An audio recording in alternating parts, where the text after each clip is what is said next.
नमस्कार बच्चों, आपका हमारे YouTube चैनल अनिष्क एकेडमी में स्वागत है। आज हम इस वीडियो में कक्षा 11वीं विषय हिंदी आरोह भाग 1 के काव्य खंड से कबीर पद के पहले पद का अध्ययन करने वाले हैं। इस पद में हम जानेंगे कि कबीरदास जी ने परमात्मा को सृष्टि के कण कण में देखा है और उन्होंने इस बात को प्रमाणित करने के लिए पद में अलंकारों के विभिन्न उदाहरणों को प्रस्तुत किया है। अगर आपने अभी तक हमारे चैनल को सब्सक्राइब नहीं किया है तो तुरंत हमारे चैनल अनिष्क एकेडमी को सब्सक्राइब जरूर करें। अब हम पाठ शुरू करने से पहले सबसे पहले हम कबीरदास जी के जीवन परिचय के बारे में जानेंगे। इनका जीवन परिचय जानना बहुत ज़्यादा जरूरी है क्योंकि कभी कभी जीवन परिचय से भी कुछ महत्वपूर्ण प्रश्न पूछे जाते हैं। तो सबसे पहले हम देखेंगे कि इनका जन्म कहाँ हुआ। सन 1398 में वाराणसी के पास लहरतारा जो उत्तर प्रदेश में है वहाँ हुआ था। इनकी प्रमुख रचनाएं बीजक हैं जिसमें साखी शबद और रामायणी संकलित है। इसको आप याद रखेंगे, ये कॉम्पिटिटिव एग्जाम में भी पूछा जाता है। और इनकी मृत्यु सन 1518 में बस्ती के निकट मगहर में हुई थी। और इनके जीवन परिचय में एक क्वेश्चन है जो हमेशा आता है कि कबीरदास जी भक्ति काल के किस धारा के कवि हैं, तो इसे याद रखेंगे। कबीरदास जी भक्ति काल के निर्गुण धारा जो ज्ञानश्री शाखा है उनके प्रतिनिधि कवि हैं। और दूसरा क्वेश्चन है कि वाणी का डिटेक्टर किसे कहा जाता है, तो इसका उत्तर है वाणी के डिटेक्टर कबीर को कहा जाता है, जो हजारी प्रसाद द्विवेदी जी ने इन्हें नाम दिया था। अब हम देखेंगे आगे पद। उसके पहले एक चीज इसमें और है महत्वपूर्ण बात कि कबीरदास जी कर्मकांड और वेद विचार के विरोधी थे तथा जाति भेद, वर्ण भेद और संप्रदाय भेद के स्थान पर प्रेम, सद्भाव और समानता का समर्थन करते थे। इसे भी जानना आपका जरूरी है। अब हम आगे देखेंगे पद। तो सबसे पहले देखते हैं पहला पद। पहला पद देखें, एक मिनट। इसमें पहला पद जो है वो इस तरह से है।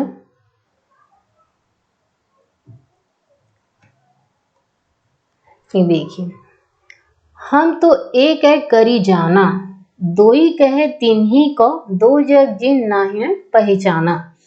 तो आपको पता ही है जब भी कोई पद्यांश होता है उसके पहले संदर्भ लिखना होता है और प्रसंग लिखना होता है। तो संदर्भ तो आपको पता ही है कि कबीरदास ये काव्य खंड आरोह भाग से लिया गया है और इसके रचयिता कबीरदास जी हैं। अब इसके प्रसंग में आपको ये लिखना है कि प्रस्तुत पद में कवि कबीरदास जी ने एक ही परम शक्ति की सत्ता को स्वीकार किया। परम शक्ति मतलब ईश्वर की सत्ता को स्वीकार किया है और अपने इसी भाव को पूरे पद में उन्होंने विस्तार पूर्वक और अलंकारों के उदाहरण से समझाया है। अब हम देखते हैं इसकी व्याख्या। हम तो एक एक करी जाना, दोई कहे तिन्ही को, दो जग जिन नाहिन पहचाना। एक एक यहाँ पे देखिए दो बार दिया है। इसमें एक का मतलब होता है परमात्मा और एक का मतलब होता है संख्या में एक। तो यहाँ पे कबीरदास जी ने यमक अलंकार का प्रयोग किया है क्योंकि यहाँ एक और एक दो बार है। आप यमक अलंकार पढ़े होंगे तो आपको पता होगा। इसमें कबीरदास जी कह रहे हैं कि हम इस सत्य को जान चुके हैं और बहुत ही अच्छे से जान गए हैं कि आत्मा और परमात्मा एक ही है, दोनों अलग नहीं है। दोई कहे तिन्ही को, दो जग जिन नाहिन पहचाना। दोई का मतलब होता है दो, कहे का मतलब होता है कहना, तिन्ही का मतलब होता है उनको, दो जग ये फारसी शब्द है दो खप, इसका मतलब होता है नरक, और नाहिन मतलब नहीं, पहचाना मतलब पहचानना। और ये कह रहे हैं कि जो इस सत्य को, कौन से सत्य की आत्मा और परमात्मा एक ही है, इस सत्य को जो नहीं जानते वे आत्मा और परमात्मा को अलग अलग मानते हैं, उनके लिए ये नरक ही है। यहाँ पे यमक अलंकार का प्रयोग कबीरदास जी ने किया है। उसके बाद कह रहे हैं एक पवन एक ही पानी, एक ज्योति समाना।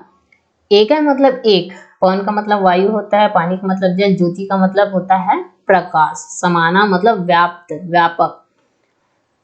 अब वो कह रहे हैं कि आत्मा और परमात्मा को एक ही मानते ही वह इसको प्रस्तुत करते हुए कबीरदास जी कहते हैं कि इस संसार में पूरे जगह सर्वत्र एक ही वायु है, एक ही जल है, पानी है, और एक ही प्रकाश, एक ही ज्योति पूरे जगह फैली हुई है। एकै खाक गढ़े सब भाड़े, एकै कोहरा सानान। खाक का मतलब होता है मिट्टी, गढ़े का मतलब होता है रचना करना, निर्माण करना, भाड़े का मतलब होता है बर्तन, कोहरा मतलब कुम्हार, और सानान का मतलब होता है मिलाना, जो मिट्टी को गीला करके बनाया जाता है वो। तो यहाँ पे कबीरदास जी कह रहे हैं कि सभी बर्तन एक ही मिट्टी के बने हुए हैं और उस मिट्टी को सान कर मिलाकर उसकी रचना करने वाले कुम्हार अर्थात ईश्वर भी एक हैं। कहने का मतलब ये है कि मनुष्य की रचना करने वाला, उसको स्वरूप आकार प्रदान करने वाला ईश्वर एक ही है। यहाँ पे शरीर को मिट्टी कहा गया है और कुम्हार को ईश्वर।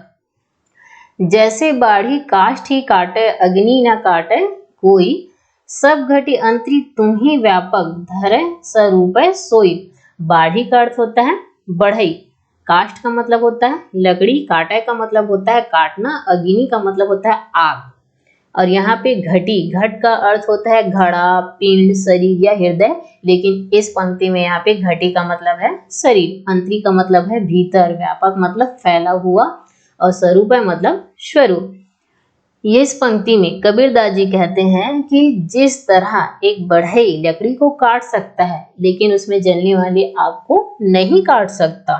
बढ़ई आप जानते हैं, बढ़ई लकड़ी काटने का काम करते हैं और लकड़ी से कुछ चीजें बनाने का काम करते हैं, तो वो जो है लकड़ी को काट सकते हैं, लेकिन उस लकड़ी में जब आग लगती है तो उस आग को वो नहीं काट सकते। उसी तरह सब घटी अंतरी तुम्ही व्यापक, धरे स्वरूप सोई। तो यहाँ घटी का मतलब होता है शरीर, यहाँ घटी का मतलब शरीर है, तो कह रहे हैं उसी तरह सभी शरीर में अलग अलग रूप में वह आत्मा रहता है। आत्मा, सबके शरीर में आत्मा होती है, तो यह कह रहे हैं कि उसी तरह सभी शरीर में आत्मा रहती है जो अलग अलग स्वरूप में दिखाई देती है। कहने का अर्थ यह है कि शरीर जो है वो नष्ट हो जाता है लेकिन आत्मा अमर है। इसलिए कबीर ने ऐसा उदाहरण दिया है और उन्होंने इस उदाहरण को दृष्टांत अलंकार से प्रस्तुत किया है। उनका कहना यह है कि संसार की नश्वरता और आत्मा की अमरता को यहाँ पे उन्होंने सिद्ध किया है। वे कह रहे हैं कि जिस तरह से लकड़ी को बढ़ई काट सकता है लेकिन उसमें जब आग लगती है तो उसे नहीं काट सकता, तो उसी तरह से ये जो शरीर है उसके अंदर आत्मा है, शरीर तो नष्ट हो जाती है, मर जाता है, जलकर खाक हो जाता है, लेकिन उसके अंदर जो आत्मा होती है वो कभी नहीं मरती। अब आगे है, माया देखी के जगत लुभाना, काहे रे नर गरबाना, निर्भय भय कछु नहीं व्यापै, कहे कबीर दीवाना। माया का मतलब होता है मोह, माया, प्रेम। जगत का मतलब होता है संसार, लुभानन का मतलब होता है मोहित करना, और गरबाना का मतलब होता है गर्व करना। तो यहाँ पे कबीरदास जी कहते हैं कि जो सारा संसार है, सारा जगत है, वो झूठी मोह माया के लोभ में फंसकर अहंकारी हो गया है। अतः जो मनुष्य है उनको इस झूठे माया मोह से बचना चाहिए। और आगे कहते हैं, निर्भय भय कछु नहीं व्यापै, कहे कबीर दीवाना। निर्भय का मतलब होता है निडर, भया का मतलब होता है हुआ, और दीवाना का मतलब होता है बैरागी। संत कबीर इसमें कह रहे हैं कि जिसने इस रहस्य को समझ लिया, जान लिया, उसको यह माया लुभा नहीं पाती, वही मेरे समान निर्भय है। कौन सा रहस्य? यही रहस्य कि इस संसार में ईश्वर एक ही है, आत्मा और परमात्मा अलग अलग नहीं है। वो ये कह रहे हैं कि इस सत्य को, इस रहस्य को जो इंसान जान लिया, समझ लिया, वैसे लोगों को माया मोह लुभा नहीं सकती, और जिन लोगों को माया मोह नहीं लुभा सकती वो मेरे समान क्या है? निर्भय है, निडर है। तो ये हुआ आपका ये पद की व्याख्या। अब अंत में आपको इसमें विशेष लिखना है। विशेष में सबसे पहला आपको ये लिखना होगा कि कबीर ने आत्मा और परमात्मा दोनों को एक ही माना है, उसी बात पे समर्थन किया है। दूसरा इसमें लिखेंगे आप, कबीरदास जी की भाषा क्या होती है? शधु कगड़ी होती है। तीसरा, इस पद में हम तो एक एक करी जाना में यमक अलंकार है।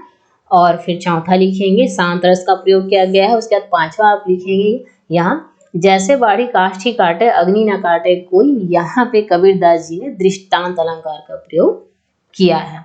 तो इस तरह से आपका ये पद पूरा हुआ। इस वीडियो में हमने पहले पद का ही अध्ययन किया है। अगर हम दूसरे पद का भी अध्ययन करेंगे तो ये वीडियो काफ़ी लंबा हो जाएगा, इसलिए हम दूसरे पद का अध्ययन अपने आने वाले वीडियो में करेंगे। अगर आपको कबीर पद का ये पहला पद बहुत ही अच्छे से समझ में आ गया हो तो इस वीडियो को लाइक व अपने क्लासमेट को शेयर जरूर करें और साथ ही हमारे चैनल अनिष्क एकेडमी को सब्सक्राइब करना ना भूलें। धन्यवाद।